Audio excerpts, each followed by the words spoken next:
নবীজি যেমন নরম ছিলেন, মসজিদে বেদুইন পেশাব করে সাহাবীরা তাকে ধরে বের করে দেয়। নবী কয় না না না, মসজিদে পেশাব করতে দাও। সে বোঝে না। মসজিদে পেশাব করার পরে নবী ডাক দিয়ে কয়, বেদুইন রে, এটা আল্লাহর ঘর মসজিদ, এখানে অপবিত্র করার কোনো প্রশ্নই আসে না, সাবধান করবা না, বুঝাইয়া দিলেন। বেদুইন চলে গেল, তার সাথে নবীজি নরম ব্যবহার করেছে। কিন্তু আল্লাহর নবী জিহাদের ময়দানে আবার নবীজি লোহার পোশাক পরিধান করিয়া হাতে কুঞ্জুর নিয়ে আবার বেঈমানদের বিরুদ্ধে কঠোরভাবে নবীজি যুদ্ধ করেছেন। জোরে এখন ঠিক কিনা? এজন্য মুসলমান শুধু মায়ের খাবে এমনটা নয়, মায়ের খাওয়া যেমন নবীর সুন্নত, আবার মাঝে মাঝে লাঠি নিয়ে মার দেওয়া তেমন নবীর সুন্নত। আশিদ্দাউ আলাল কুফার রুহামাউ বাইনাহুম। আল্লাহর নবী বলেন, আমার সাহাবীরা আমার কাছ থেকে আদর্শ গ্রহণ করেছে। উমর রাদিয়াল্লাহু আনহু উনি কুফুরের বেলায় বড় কঠিন, কুফুরের বেলায় উমর কাউকে ছাড় দেয় না। উমরের সামনে কোনো বেঈমান কথা বলতে পারে না। উমর আশিদ্দাউ আলাল কুফার, উমর কাফেরদের বেলায় বড় কঠিন। আল্লাহর নবীর সাহাবে উমর যখন কালিমা গ্রহণ করেছে, মক্কার সামনে দাঁড়ায়া বলছে, মক্কার বেঈমান কাফেররা, আজ থেকে আমি উমর মুসলমানের বেলায় রুহামাউ বাইনাহুম, আবার কাফেরদের বেলায় আশিদ্দাউ আলাল কুফার, আমি কঠিন ও জটিল। এ কোন মক্কার বেঈমান কাফের আছনি, আসনি মুহাম্মদের কালিমা বাধা দিবা, আসো উমরের সামনে আসো। আসার আগে বউকে বলে আসবা, সন্তানদের কাছ থেকে বিদায় নিয়ে আসবা, এলাকার কাছ থেকে বিদায় নিয়ে আসবা। যদি বিবিরে বিধবা বানাইতে চাও, আমি উমরের তলোয়ারের নিচে আসো। সন্তানকে যদি এতিম বানাইতে চাও, আমি উমরের তলোয়ারের নিচে আসো। যদি সব হারাইতে চাও, আমি উমরের তলোয়ারের নিচে আসো। কারণ আমি উমর কাফেরদের বেলায় এক বিন্দু পরিমাণ ছাড় দিতে জানি না, মাথা দেহ থেকে আলাদা করে দিব। আমি উমরের হাত থেকে বাঁচতে পারবো না। এই যে কঠোরতা উমর রাদিয়াল্লাহু আনহু কাফেরদের বেলায় করেছে, আবার মুসলমানের বেলায় রুহামাউ বাইনাহুম। উমরের মহিলা গালি দিছে, প্রতিবাদ করে নাই, পকেট থেকে টাকার থলে বের করে দিয়েছে, যাও প্রয়োজন সারো। এটা হলো মুসলমানের বেলায় ব্যবহার। রুহামাউ বাইনাহুম, একে মুসলমান আরেক মুসলমানের বেলায় দয়া দেখাবে, মায়া দেখাবে। আবার মুসলমানের বিরুদ্ধে যদি কোনো কাফের বেঈমান কথা বলে, দয়া না, ওমরের মতন শক্ত হাতে তার প্রতিবাদ করতে হবে। মুসলমানের বাচ্চা, আর কত আপনি দয়া দেখাইবেন? এই দেশে দয়া দেখায় লাভ নাই, মায়া দেখায় লাভ নাই। আপনি যত নরম হবেন, বেঈমানরা আপনারে তত যাইতে নিচে বলাইব। আপনি যত নরম হবেন, তত আপনার গাড়ে উঠে ওরা আপনার কাঁধে কাঁঠাল ভেঙে ওরা খাইবার চেষ্টা করবে। এজন্য আর নরম নয়, এখন উমরের আদত ভিতরে তৈয়ার কর। বেঈমানদের বেলায় নরম নয়, কঠিন হয়ে যাইতে হবে, কঠিন হইতে হবে। আশিদ্দাউ আলাল কুফার। ভাই হুজুর গরম কথাকে আমি উমর মাঝে মাঝে গরম বলছি, মাঝে মাঝে নরম বলছি। এই জন্য হুজুররা মাঝে মাঝে গরমও কয়, মাঝে মাঝে নরমও কয়। কেন কয়? ওই যে সাহাবীদের রক্ত মুসলমানের শরীরে আসে। জোরে এখন ঠিক কিনা? নবীর রক্ত মুসলমানের শরীরে আসে না নাই? আমাদের নবী আমাদের রুহানি পিতা হিসাবে পিতার সেই গরম আর নরম রক্ত সন্তানের গায়ে থাকবেই। এই জন্য মুসলমান কখনো কখনো কি করে নরম ব্যবহার করে। আবার কোনো সময় মুসলমান কঠিন হাতে দমন করে, কঠিন শক্ত ব্যবহার করে, কঠিন রূপ ধারণ করে। এটা সাহাবীদের আদত, এটা নবীর আদর্শ ছিল। আল্লাহর নবী বক্তব্য দিয়েছেন, কখনো গরম কখনো নরম। মুসলমানের বেলায় ছিলেন নরম, কাফেরদের বেলায় ছিলেন গরম। অতএব মুসলমানেরা এখন কোনো সময় গরম, কোনো সময় নরম। এটা নবীর আদর্শ। সাহাবায়ে কেরামের রক্ত মুসলমানের অন্তরে, মুসলমানের শরীরে আছে বিদায় মুসলমান মাঝে মাঝে গরম হয়ে যায়। জোরে এখন ঠিক কিনা? এজন্য আমার ভাইয়ারা, এই দেশের সার্বভৌমত্বকে রক্ষা করার জন্যে আপনার আমার সৈনিক হইতে হবে। আপনার আমার সৈনিক হয়ে এই দেশের পাহারায় আপনাকে আমাকে নিযুক্ত করতে হবে। আর না হলে দেশের মাটি, এই দেশের ইঞ্চি মাটি আস্তে আস্তে সব না হয় বিদেশিরা নিয়ে যাবে। অতএব আমরা পরিষ্কার বসে বলে দিতে চাই, আমার এই দেশের যদি আর একজন জুলাই যোদ্ধাকে যদি বাঁকা চোখে তাকানো হয়, আমরা আর এই দেশের কোনো আইনের তোয়াক্কা করব না, এই দেশের সরকারের তোয়াক্কা করব না, প্রশাসনের তোয়াক্কা করব না।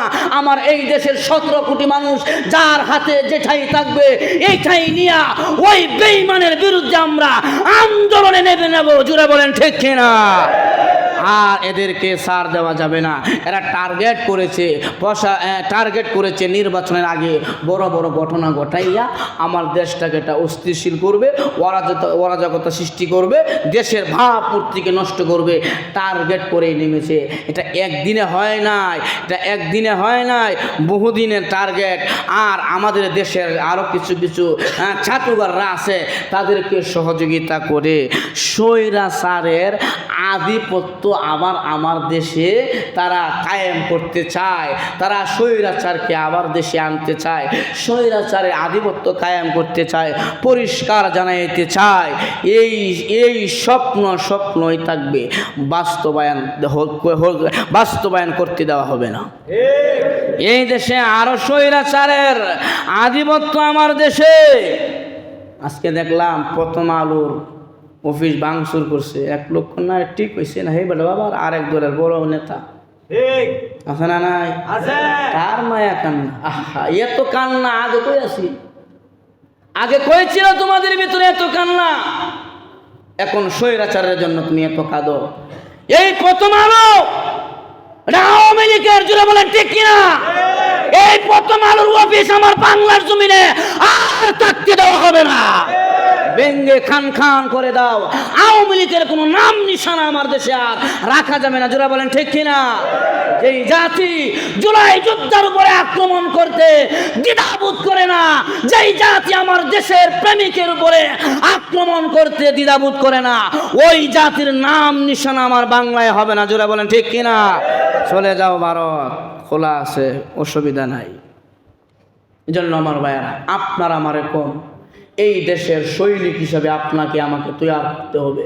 আর না হলে আমি অদূর ভবিষ্যতে এই দেশে চলা আমার জন্য বড় কঠিন হয়ে দাঁড়াবে। এজন্য আমার ভাইয়েরা, লাকাদ কানা লাকুম ফি রাসূলিল্লাহি উসওয়াতুন হাসানাহ লিমান কানা ইয়ারজুল্লাহ আই আখাফুল্লাহ। আল্লাহ রাব্বুল আলামিন বলেন, তোমাদের মধ্যে যাদের ভিতরে আল্লাহর ভয় আছে তাদের জন্য রয়েছে আমার নবী মুহাম্মদুর রাসূলুল্লাহর আদর্শ, আমার নবীর সিরাত, তাদের জন্য রয়েছে আদর্শ রয়েছে। নবীর আদর্শ কি? আল্লাহ নবী রাষ্ট্র থেকে নিয়ে ঘরের মহিলাদের কাজ পর্যন্ত নবী করেছে। সিরাতের কিতাবে আছে না নাই? সবগুলো সিরাতের কিতাবের ভিতরে আছে। নবীর পরে সাহাবীরা দেশ শাসন করেছে, এই আদর্শ সাহাবীদের আদর্শ আছে।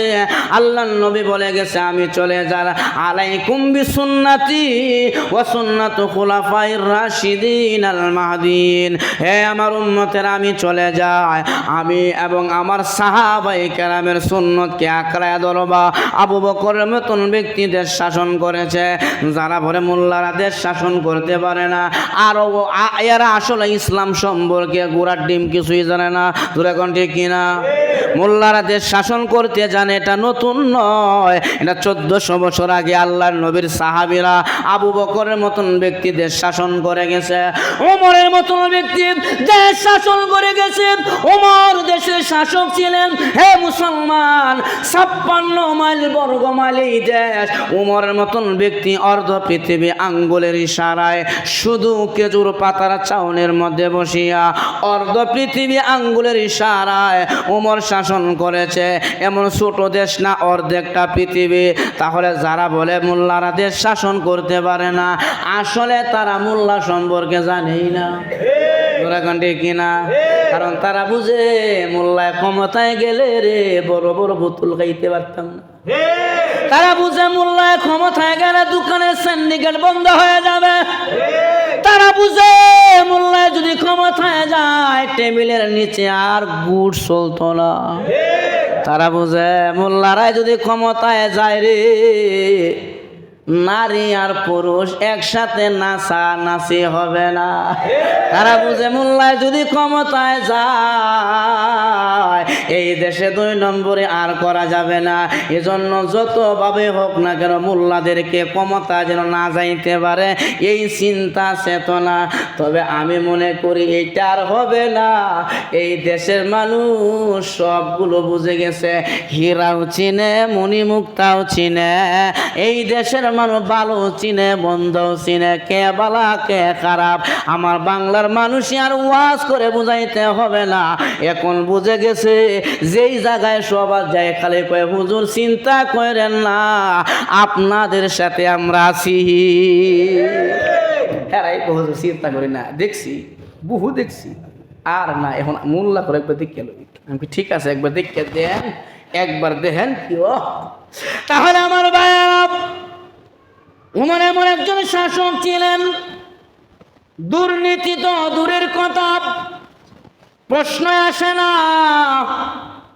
ওমর এমন একজন শাসক, রাতের বেলায় বের হয়েছে। রাতের বেলায় বের হয়ে মানুষের বাড়ি বাড়ি গিয়া কান পেতে শুনে কার বাড়িতে কি সমস্যা। একদম সাধারণ বেশে ওমর প্রজাদের খোঁজ খবর নিতে যায়। আমাদের দেশের কোনো দায়িত্বশীল কোনো বাহিনী ছাড়া একা একা রাস্তায় আসতে পারে না। নাই আয় না। কারণ কি বলতে পারবেন? কারণ বুঝতে পারবেন? পেতেন না। যারা দেশের মানুষের হক আদায় করে তারা দেশের মানুষের সামন দিক দিয়া যাইতে তাদের ভয় লাগে না। আর যারা দেশের মানুষের হক আদায় করে না তারা দেশের মানুষের সামনে আসতেও পারে না। উমর দেশের শাসক, তার দেশের মানুষের হক আদায় করে, এজন্য কোনো বাহিনী লাগে না। একা একা মানুষের বাড়ি বাড়ি গিয়া ছদ্মবেশে দেখে কার কি সমস্যা। আর আমাদের দেশের কোনো যদি কর্মকর্তা শরীফপুরে আগে এক গাড়ি ফাঁসে আর এক গাড়ি তিন ঘন্টা আগে আর এক গাড়ি আয়া দিকে দেবো গা বুমা সুমা আসেনি। কারণ এই কারণ আছে, কারণ রইল হ্যাঁ জানে আমি শরীফপুর এলাকার মধ্যে যেটা দেওয়ার কথা ছিল এইটা দেই নাই। যদি আমি যাই নারী পুরুষ মিললে আমরা জুতা মারবো। জন্য সে কোনো বাহিনী ছাড়া আসতে চায় না। যারা দেশের মানুষের হক আদায় করেন তারা দেশের মানুষের সামনে যেতে ভয় পায় না। আর যারা জাতির হক আদায় করে না কোনো বাহিনী ছাড়া তারা আসতে পারে না। উমর একজন আদর্শ একজন শাসক। উনি রাতের বেলায় মানুষের বাড়ি ঘরে ঘরে ঘরে ঘরে গিয়া দেখে কার ঘরে কি সমস্যা। তো বিসমিল্লাহির রহমানির রহিম। লাকাদ কানা লাকুম ফি রাসূলিল্লাহি উসওয়াতুন হাসানাহ লিমান কানা ইয়ারজুল্লাহ। وقال النبي صلى الله عليه وسلم بعثت لأتمم مكارم الأخلاق. اللهم صل على سيدنا ومولانا محمد وعلى آله وصحابه وبارك وبارك وسلم بلغ العلا بكماله كشف الدجى بجماله حسنت جميع خصاله صلوا عليه وآله محمد نے آقا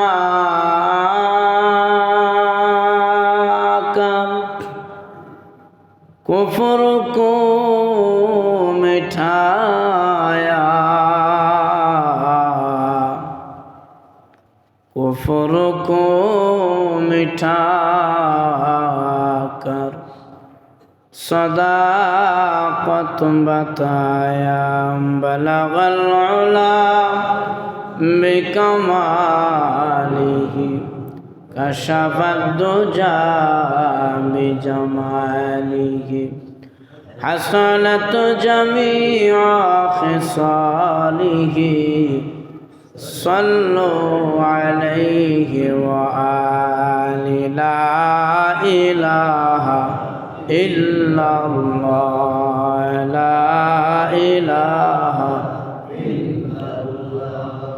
لا إله إلا الله لا إله إلا الله لا إله إلا الله لا إله إلا الله لا إله إلا الله محمد رسول الله صلى الله عليه وسلم محترم সম্মানিত মুসল্লিয়ান আল্লাহ তাআলার আলিশান দরবারে শুকরিয়া আদায় করি যিনি আমাদেরকে অত্যন্ত মহাব্বত করে ভালোবেসে বরকতি মাহফিলে আসার সুযোগ দিয়েছেন। জবান খুলে সে মালিকের দরবারে শুকরিয়া আদায় করি, সকলে বলে আলহামদুলিল্লাহ। মুআজ্জাজ মুকাররম সম্মানিত মুসল্লিয়ান, আল্লাহ তাআলা পবিত্র কালামে মাজিদে ইরশাদ করেন লাকাদ কানা লাকুম ফি রাসূলিল্লাহি উসওয়াতুন হাসানা। আল্লাহর নবীর আদর্শের মধ্যে রয়েছে মুমিন ব্যক্তিদের জন্য আদর্শ। লিমান কানা ইয়ারজুল্লাহ আই আখাফুল্লাহ, যাদের ভিতরে আল্লাহর ভয় আছে, ভয়ভীতি আছে, তাদের জন্য রয়েছে নবীর আদর্শ। যারা আল্লাহকে ভয় করে, আল্লাহর ভয়ভীতি যাদের কলবে আছে, উত্তম আদর্শ রয়েছে তাহাদের মধ্যে আল্লাহর নবীর। পৃথিবীতে আদর্শের প্রতীক একমাত্র মুহাম্মাদুর রাসূলুল্লাহ সাল্লাল্লাহু আলাইহি ওয়াসাল্লাম। নবীর চাইতে আদর্শবান মানুষ এই পৃথিবীতে আল্লাহ তাআলা প্রেরণ করেন। সমাজ, রাষ্ট্র, গোত্র, পরিবার, যেখানে আল্লাহ রসুল সাল্লাল্লাহু আলাইহি ওয়াসাল্লামকে আপনি তালাশ করবেন, নবীর আদর্শ আছে না নাই? নবীজি রাষ্ট্র পরিচালনা করেছেন, নবীর আদর্শ আছে। নবীজি গোত্র পরিচালনা করেছেন, নবীর আদর্শ আছে। আল্লাহ নবী সাল্লাল্লাহু আলাইহি সাল্লাম তালিম দিয়েছেন, তরবিয়তের কাজ করেছেন। নবীজির সিরাতের ভিতরে নবীর আদর্শ আছে না নাই?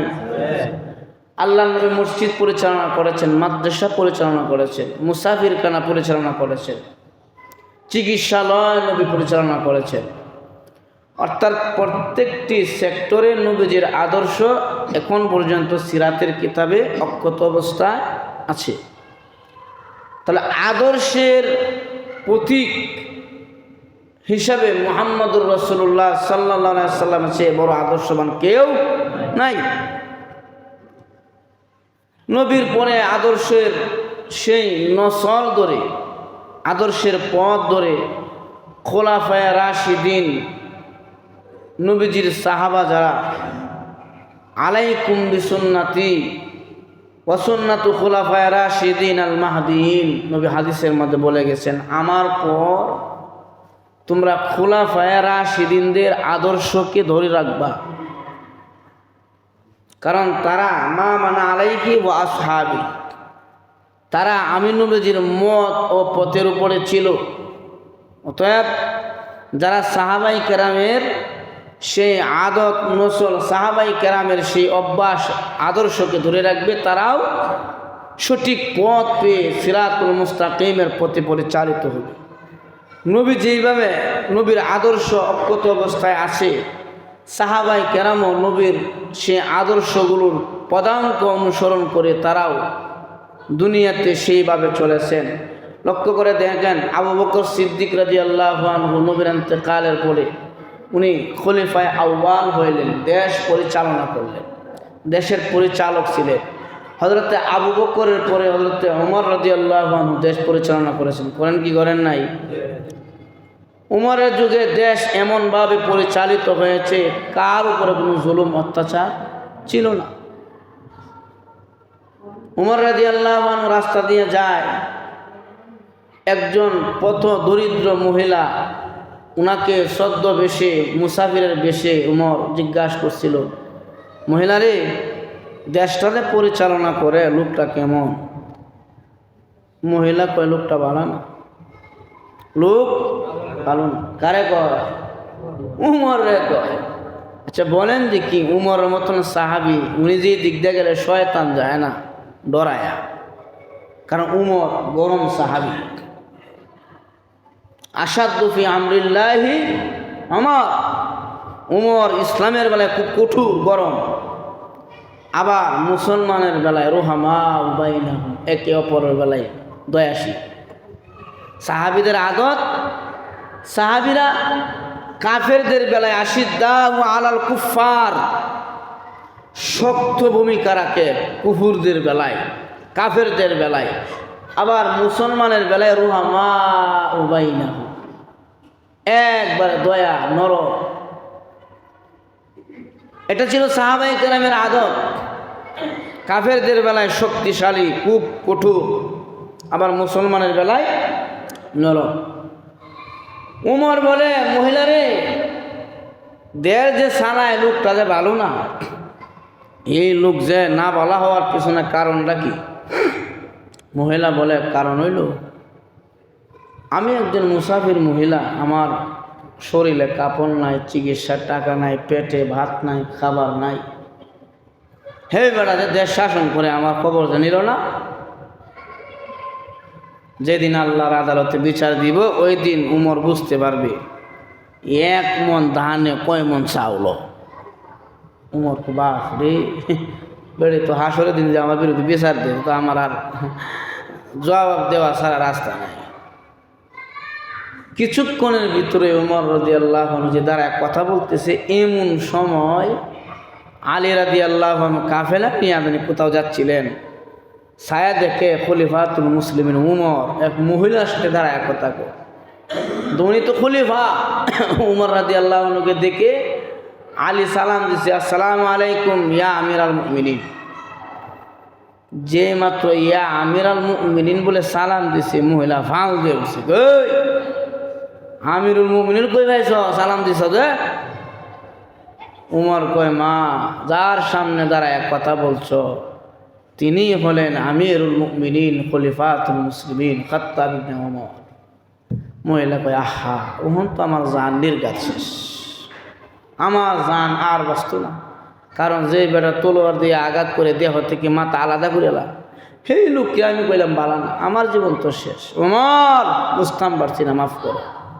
উমর কয়, মা, ভয় পায়েন না। পকেট থেকে একটি দেড়হাম দিনারের থলে বের করে দিলেন, নেও, তোমার যে প্রয়োজন আছে প্রয়োজনগুলো মিটাও।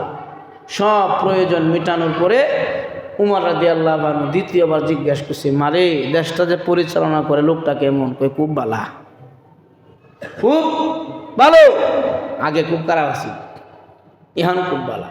উমর কয়, মা, হাসরের দিন যদি আল্লাহ জিজ্ঞাসা করে উমর সম্পর্কে কি বলবা, না বালা কোন। উমর কয় তাহলে সাহাবীরা একটা চামড়া দেও, উটের চামড়ার মধ্যে লিখে দাও কিয়ামতের ময়দানে আমি উমরের বিরুদ্ধে আপনার কোনো অভিযোগ নাই। তাহলে উমর কেমন ব্যক্তি? একজন গরিব মুসাফিরের সাথে দাঁড়ায় আসে কথা বলে এবং তার অবস্থা পর্যবেক্ষণ করে। উমর তো এমনও ঘোষণা দিছে, যদি আমার শাসন আমলে এই ফুরাত নদীর তীরে যদি একটা কুকুরও না কায়া মরে, তাহলে আমি আল্লাহর কাছে জবাবদাহিত করতে হবে। উমরের শাসনামল আর আমার দেশের শাসনামল, মানুষ না খায়া মরে, দেশের বাদশাহ দেশের সরকার এটা কোনো খোঁজ খবরই নেই না, আছে না নাই? দেশের মানুষ না খায়া মরে, মানুষের হাল হাকিকত সম্পর্কে পর্যবেক্ষণ করে না। আমরা এমন একটা দেশে বসবাস শুরু করেছি যে দেশে কুত্তার বাচ্চা মারলেও আদালতে বিচার না। দেখেন নাই, এক মহিলা কুত্তার বাচ্চা ফার্স্টে মেরেছে, এটা নিয়ে মিডিয়া আদালত প্রাঙ্গণে কত দৌড়াদৌড়ি। কিন্তু দেশের জুলাই সৈনিক হাদির মতন ব্যক্তিকে পাখির মতন গুলি করে হত্যা করে এখনো পর্যন্ত তার খুনিকে ধরতে পারে না। জোরে এখন ঠিক কিনা? আহা, কুত্তার বিচার হয়, কুকুর মারলে বিচার হয়। এই দেশে জুলাইয়ের সৈনিক, যোদ্ধা যারা দেশকে নিয়ে কথা বলে, দেশের সার্বভৌমত্ব নিয়ে কথা বলে, দেশের মাটি ও মানুষের জন্য কথা বলে, এমন একজন ব্যক্তিকে দিবালোকে প্রকাশ্যে দিনে দুপুরে গুলি করে খুনি পালায়া চলে যায়, তার খুনিকে ধরে আনতে পারে না। এমন ব্যর্থ প্রশাসন, এমন ব্যর্থ সরকার এই দেশে আমি মনে করি আর দরকার নাই। জোরে বলেন ঠিক কিনা? ব্যর্থ। আচ্ছা বলেন দেখি, এই যে হাদিকে যে গুলি করলো, সে কি উড়াল দিয়ে চলে গেছে? হ্যাঁ, না জিন হাওয়া হয়েছে? কিছুই হয়। সময় নিয়ে বিভিন্ন ফুটেজগুলো দেখাচ্ছে, সে মিরপুর থেকে সিএনজি করে গাবতলী গেল, এরপরে কোথায় গেল হোন্ডার রাইকা, এরপরে গেছে ময়মনসিংহ হালুয়াঘাট সীমান্ত হইয়া, বিভিন্ন চ্যানেলগুলো প্রচার করছে। এই যে সময়টা সে যে বের হইল, সময় লাগে কি লাগে নাই? অনেক সময় লাগে। ইচ্ছা করলে পারত। এই হাদির বেলায় যদি ঘটনাটা না ঘটে, উসমান হাদির বেলায় যদি ঘটনাটা না ঘটে, যদি দেশের সরকার জালিম হাসিনার বেলায় এমন ঘটনা ঘটতো, সে বের হয়ে যেতে পারত না। হাসিনার তো দূরের কথা, হাসিনা যদি কোনো মন্ত্রীর ব্যাপারে যদি এমন ঘটনা ঘটতো, তাহলে খুনি পালায়া বাংলাদেশে যাইতে না। কিন্তু উসমান হাদি একজন বাংলাদেশের দেশপ্রেমিক ছিলেন, দেশপ্রেমিক ছিলেন। মানুষ ও মাটির কথা সে মানুষের সামনে তুলে ধরতেন।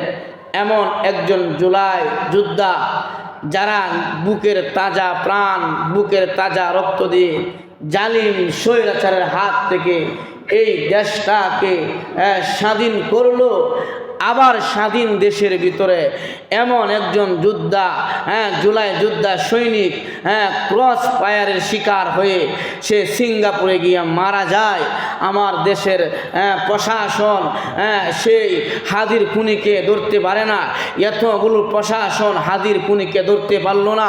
যেই দেশের প্রশাসনের বেতন হয় আপনার আমার রিক্সা চালানোর টাকা দিয়া, যেই দেশের সরকারের বেতন হয় একজন দিনমজুরের টাকা দিয়া, যেই দেশের বাহিনীর বেতন হয় আমার দেশের একজন আলু বিক্রি করার ভাইয়ের টাকা দিয়া, সেই দেশের ভিতরে একজন দেশ প্রেমিককে যেই সমস্ত প্রশাসন, যেই সমস্ত দায়িত্বশীলরা তার খুনিকে ধরতে পারে না, এদেরকে বিচারের আওতায় এনে এদেরকে বিচার করা দরকার। জোরে এখন ঠিক কিনা? তা করছেন এইভাবে এরা বিচার করবো দূরের কথা, আরো ভার ঘুরে দিছে। সীমান্ত দিয়ে একটা ফিফরা যদিও যায়, পিপিলিকা যদিও যায় সীমান্ত দিয়া, দেশের সীমান্ত রক্ষী বাহিনী খোঁজ পাইব না? অবশ্যই টের পাবে। একজন একটা পিপিলিকা যদিও বাহির থেকে আসে বা যায়, দেশের সীমান্তরক্ষী যারা আছে, বিজিবি, যারা দেশ পাহারায় নিয়োজিত, লক্ষ কোটি কোটি টাকা আপনার আমার টাকা এদেরকে দিয়ে বেতনভুক্ত করে তাদেরকে সীমান্ত পাহারায় রেখেছি। তো এই দেশের থেকে একজন প্রকাশ্য খুনি আমার দেশ ত্যাগ করে সে কিভাবে চলে যায়, অবশ্যই এটার পিছনে মদত আছে না? না, ভারত চায় না ভাই আমাদেরকে ভালো। ভারত আগেও আমাদের ভালো চাইনি, এখনো না, আরো 100 বছর আগেও এরা আমাদের ভালো চাইবে না। এরা আমাদের ভালো চায় না, ভালো জীবনেও চায় নাই, এখনো না, অদূর ভবিষ্যতেও। ভারত থেকে খালি কলকাঠি নাড়তেছি কিভাবে আমার দেশের মধ্যে একটা অরাজকতা, অশান্তি সৃষ্টি করা যায়, সামনে নির্বাচন কিভাবে বানচাল করা যায়, দেশের মধ্যে একটা হট্ট গন্ডগোল কেমনে বাজানো যায়, এই চিন্তায় আছে। তাছাড়া আমার দেশের ভিতরে আওয়ামী লীগের পতন হয়েছে, কিন্তু আওয়ামী লীগের বহু সাইমসারা এখনো আমাদের ভিতরে গাপটি মারে বসে আছে। প্রত্যেকটি সেক্টরে আওয়ামী লীগের লোক আছে না নাই? আবার তাদের পক্ষেও কিছু সাফাই গায় হেমন লোক আমাদের দেশে আছে। একজন বড় মাপের নির্বাচন কমিশনার নাকি বলতেছে হেসে হেসে, বলে নির্বাচনের আগে এমন বিচ্ছিন্ন ঘটনা দেশে ঘটবে। নির্বাচন কমিশনার একজন বড় দায়িত্বশীল, সে বলছে যে নির্বাচনের আগে এমন কিছু ঘটনা আমাদের দেশে ঘটবে, বিচ্ছিন্ন ঘটনা। এটাকে সে বিচ্ছিন্ন মনে করলো। হাদির মতন ব্যক্তিকে, উসমান হাদির মতন ব্যক্তিকে প্রকাশ্যে সে গুলি করলো আর লোকটা শহীদ হয়ে গেল। এই ঘটনাকে উনি বিচ্ছিন্ন ঘটনা বলে সে আখ্যা দিয়েছে। আবার হেসে হেসে সে বলছে এমন ঘটনা ঘটতেই পারে। আর আসলে তো এরা দেশপ্রেমিক নয়, দেশের মানুষের টাকা চূষণ করে এরা বাহিরে বাহিরে বাড়ি বানায়, বাসা বানায়, বাহিরে তাদের সব কিছু আমার দেশের টাকা বুক করার জন্য এরা এই ক্ষমতার মধ্যে বসে আছে। জোরে বলেন ঠিক কিনা? এজন্য আমার ভাইয়েরা, আপনাদের আমাদের সুচ্চার সচেতন থাকতে হবে। আমরা আগামীতে আর তাল্টি বাল্টি আর তন্ত্রমন্ত্র এখন এই দেশে চলবে না। যদি ইসলাম কায়েম এখন না করতে পারেন, অদূর ভবিষ্যতে আপনি যে একজন সাধারণ ব্যক্তি, আপনার স্বাধীনতা নিয়েও এই দেশে চলা কঠিন হয়ে যাবে। এখনো যদি না বুঝে বাংলার মানুষ, তাহলে অদূর ভবিষ্যতে আপনি যে একজন সাধারণ ব্যক্তি, আপনারও সাধারণ ব্যক্তির স্বাধীনতা নিয়ে এই দেশে চলা মুশকিল হয়ে দাঁড়াবে, কঠিন হয়ে দাঁড়াবে। এজন্য আমার ভাইয়ারা, আপনারা সুচ্চার সচেতন থাকতে হবে। উসমান হাদির মতন ব্যক্তিকে গুলি করে তাকে দুনিয়া থেকে বিদায় করে দিল, আমরা তার বিদ্রোহী আত্মার রুহের মাগফিরাত কামনা করি। কারণ তারা দেশপ্রেমিক ছিলেন, দেশের জন্য কথা বলেছে, মাটি ও মানুষের জন্য কথা বলেছে। আসলে কষ্ট লাগার কথায় একজন দেশপ্রেমিক আমরা হারিয়ে ফেলেছি। এজন্য আমাদের ভিতরে কষ্ট লাগার কথায় আমরা তার রুহের মাগফিরাত কামনা করি। আল্লাহ যেন তাকে শহীদে মর্যাদা দান করেন, সকলে বলি আমিন।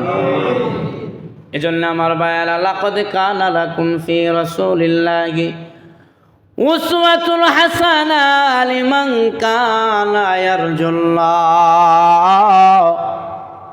আল্লাহ বলেন, তোমাদের মধ্যে যাদের আখাফুল্লাহ, আল্লাহর ভয় আছে, তাদের যাদের অন্তরে আল্লাহর ভয় আছে, তাদের জন্য আমার নবীর আদর্শ রয়েছে, নবীজির আদর্শ রয়েছে। আদর্শ সৈনিক হইতে হবে। নবীর আদর্শ ছাড়া একজন মানুষ পরিপূর্ণ মুসলমান হতে পারে না, পরিপূর্ণ মুমিনের খাতায় তার নাম লেখা যায় না। আল্লাহর নবীর আদর্শ, আল্লাহর নবীর আদর্শ, নবীর আখলাক, নবীজির সিরাত আমাদেরকে ধরতে হবে। আমার ভাইয়েরা, নবীর প্রেম ভালোবাসা আমার ভিতরে ফিট করতে হবে, আনতে হবে। আজকে আমাদের সমাজের ভিতরে নবীকে নিয়ে কথা বলে, নবীর আদর্শ নিয়ে মানুষ কটূক্তি করে, নবীর ইজ্জতের উপরে কথা বলে।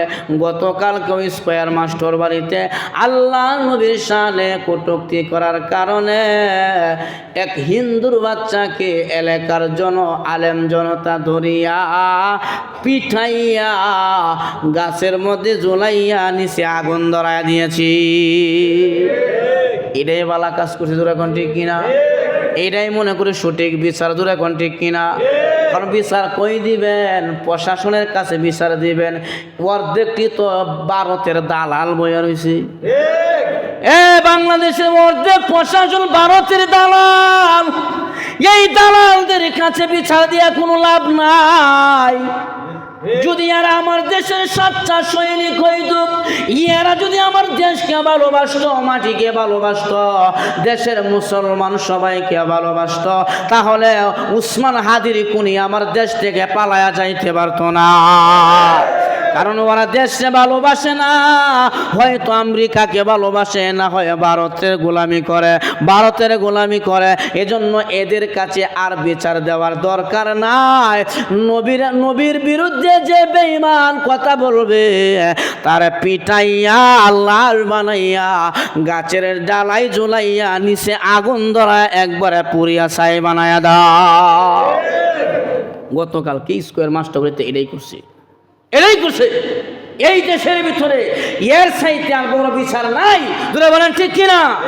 কার কাছে বিচার দিবেন? কে বিচার করবে? মিয়া যিনি নির্বাচন কমিশনার সেই বলে বিচ্ছিন্ন ঘটনা, উসমান হাদিকে মারলো হেসে হেসে বলে এমন ঘটনা ঘটবে, ছাগলের মতন সে হেসে হেসে তিরস্কার করে কথা বলছে। আর উসমান হাদি একজন দেশপ্রেমিক, তার মৃত্যুতে যদি সে এমন তিরস্কার করে হেসে হেসে কথা বলতে পারে, আপনি এই দেশের আর কাকে বিশ্বাস করবেন? আর কাউকে তো বিশ্বাস করার মতন নয়। অথবা যেই জায়গায় অপরাধ হবে ওই জায়গায় জুতা মেরে তার প্রতিবাদ করতে হবে। এছাড়া এই দেশের মধ্যে বিচার হবে না। আমার নবীকে নিয়ে কটূক্তি করেছে শেখ ইহুদি হিন্দুর বাচ্চা। এই হিন্দুর বাচ্চাকে ধরে স্কয়ার মাস্টার বাড়ির উলামা জনতা ধরে পিঠাইয়া এরপরে গাছের ডালায় ঝুলাইয়া আগুন ধরায় তার একবার হুরিয়ে দিছে, যাতে করে আর জীবনে কেউ অন্ততপক্ষে নবীর বিরুদ্ধে কথা, আল্লাহ নবীকে নিয়ে কটূক্তি যেন না করে। কটূক্তি করলে এমন শাস্তি। জোর এখন ঠিক কিনা? এখন বলতে পারেন হুজুর আইন তো মানলেন না, আইন থামান লাগবে তো দেশ। ঠিক আপনি বলতে পারেন যে হুজুর আপনার তো আইন মানলেন না, চলে আইন কে? এই দেশের ভিতরে আইন বলতে আমি কিছুই দেখি না। আইন যদি থাকতো তাহলে এই দেশ থেকে খুনি কেমনে পালায়া যায়? আইন যদি থাকতো দেশের ভিতরে, আমার দেশের মধ্যে, আমার দেশের জুলাই যোদ্ধা সৈনিক যারা বুকের তাজা রক্ত, 2000 সন্তানের বুকে তাজা রক্ত দিয়া এই স্বৈরাচারের হাত থেকে এই দেশকে শাসন করেছে, স্বাধীন হওয়ার পরেও আমার দেশের মুসলমান তথা আমার দেশের নাগরিক এখনো তারা নিরাপদে থাকতে পারে না। তাদেরকে রাস্তাঘাটে ক্রস ফায়ার করার পরে কোনি পালায়া যায়। এটার দ্বারাই বোঝা গেল এই দেশে কোনো আইন বলতে কিছুই নাই। আইনের দোহাই দিয়া, আইনের তোয়াক্কা দিয়া আমার দেশের অনেক গুণীজনকে আমরা হারিয়ে ফেলেছি। অনেক গুণীজন হারিয়ে গেছে আমার দেশ থেকে। শুধু আইন আর আইন, আইন করতে গিয়ে আইনের তোয়াক্কা দিয়া, আইনের দোহাই দিয়া আমার দেশের বহু মায়ের সন্তান, বহু মায়ের বুক খালি হয়ে গেছে। এটার বিচার এখনো আমার দেশে নাই।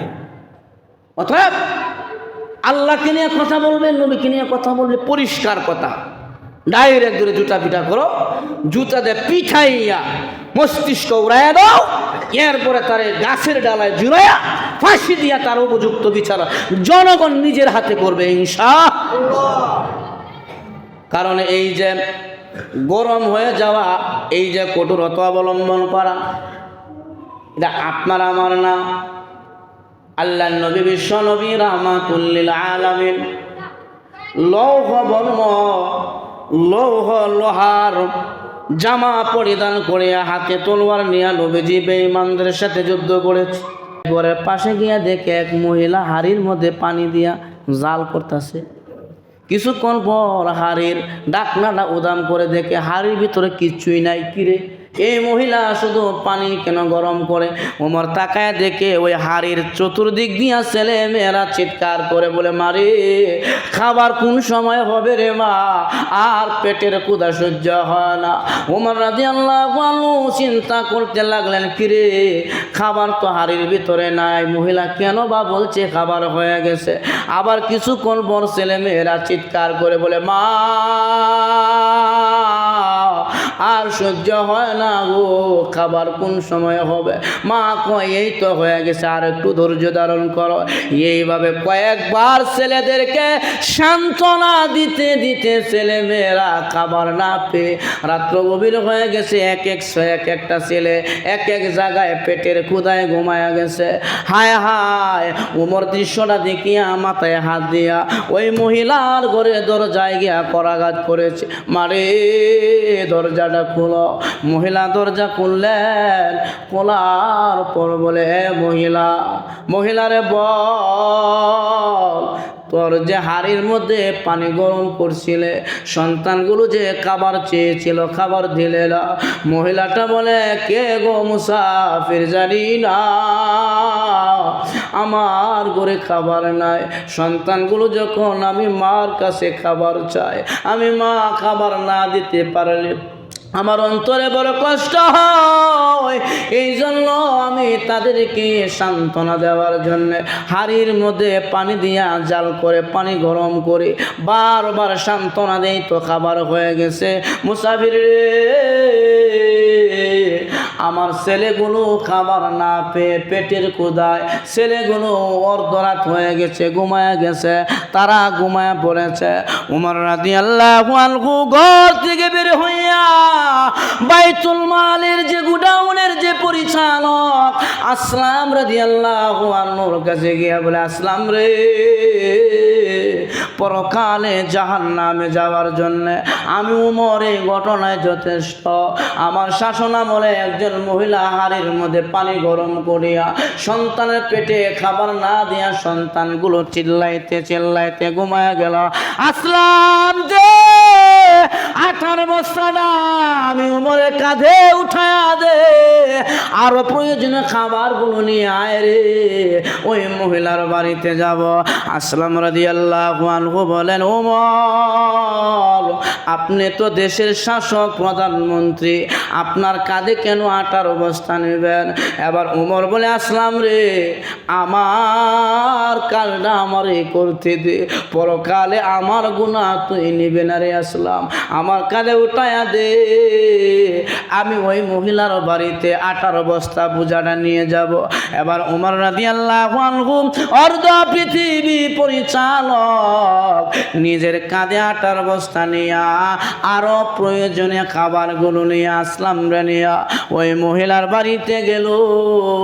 যাওয়ার পর গিয়া আঘাত করেছে দরজায়, মাগো দরজা খুলেন না। এবার দরজাটা খুলে বলেন, আমি দেশের শাসক উমর, আমার আমলে আপনারা না খায়া সন্তানগুলো না খায়া ঘুমায় গেছে।